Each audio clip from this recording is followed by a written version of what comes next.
Hi guys, ito yung ating quotation to invoice template. So, may instruction na rin to. Ayan. And then, client database.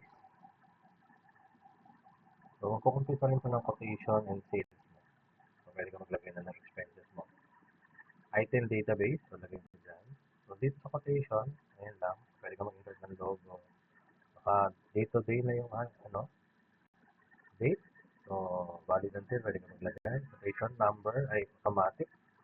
So, dito, pili-piliin mo lang kung sino yung client mo. Automatic na yung ID niya at yung address niya. Dito, drop down yan kung ano yung ID na i-quote mo. Yan. So, makikita mo yung line total.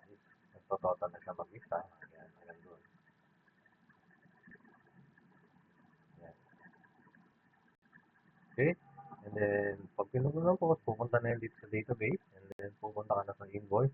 Tatawagin mo ka lang kung anong invoice, quotation number mo. And then, mag-automatic na rin yan. Lalabas na yung details para maging invoice mo na siya.